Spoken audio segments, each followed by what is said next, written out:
ঠিক আছে, আসসালামু আলাইকুম। ওয়ালাইকুম আসসালাম ওয়া রাহমাতুল্লাহি ওয়া বারাকাতুহু। জি জি, শেখ, বলেন। বাংলাদেশ থেকে। বলেন।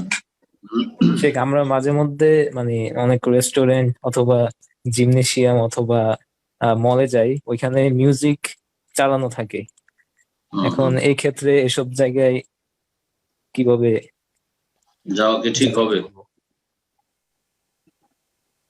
যেখানে গুনহার কাজ হচ্ছে আর আপনার প্রয়োজন রয়েছে, যদি সে প্রয়োজনটি পুরা করার জন্য বিকল্প কোনো জায়গা থাকে বা ব্যবস্থা থাকে যে আমি সেই গুনহার জায়গায় না গিয়ে আমার প্রয়োজন পুরা করে নিতে পারবো, তাহলে আপনার জন্য সেখানে যাওয়া জায়েজ নয়।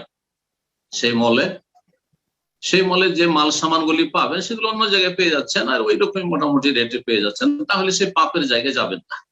কারণ আল্লাহ পাপের জায়গায় অবস্থান করতে কঠোরভাবে নিষেধ করেছেন কোরআনে কারিমে, ফালা তাকুদ বাদা যিকরা মাল কওমিজ জালিমিন। উপদেশ আসার পরে জালেমদের সাথে কখনো বসবে না তোমরা। জি, না হলে অন্য আয়াত রয়েছে ইন্নাকুম ইযা মিসলুহুম, না হলে তাদের দলভুক্ত হবে, তাদের মতো হয়ে যাবে, তাদের উপর আল্লাহর আযাব গজব হচ্ছে, তাদের উপর আল্লাহর ক্রোধ নামছে, আল্লাহর রাগ নামছে, তোমার উপর আল্লাহর রাগ হচ্ছে, আল্লাহর ক্রোধ হচ্ছে।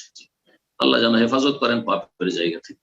কিন্তু যদি বিকল্প ব্যবস্থা না থাকে আর যাওয়ার প্রয়োজন রয়েছে, আর আজকাল সারা পৃথিবীর চারিদিকে পাপ আর পাপ, কি করবেন? রাস্তায় বেরোলি তো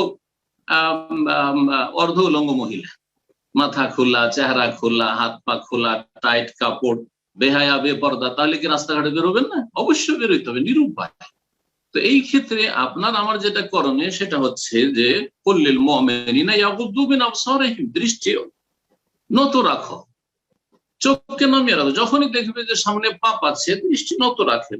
প্রয়োজন ওই সব মহিলার সাথে কথা বলার প্রয়োজন হইতে পারে, আপনার কাস্টমার, কথা বলতে হবে, লেনদেন করতে হবে, কথা বলবেন, কিন্তু আপনি তার দিকে চোখে চোখ মিলিয়ে আর তার ফেসের দিকে একবারে ভালো করে দেখেন না, না না, আপনি একটু মাথা নিচে করে আপনি কথা বলেন, মাথা নিচে করে, জানে আপনি ভদ্রতার সাথে কথা বলছেন, কথা বলেন, কথা বলা যায় আছে, কিন্তু বেহায়াকে দেখা যায় না। এইরকমই যে কোনো পাপের জায়গার ক্ষেত্রে বিষয়টি মনে রাখবেন। আল্লাহ রাব্বুল আলামিন যেন হেফাজত করেন।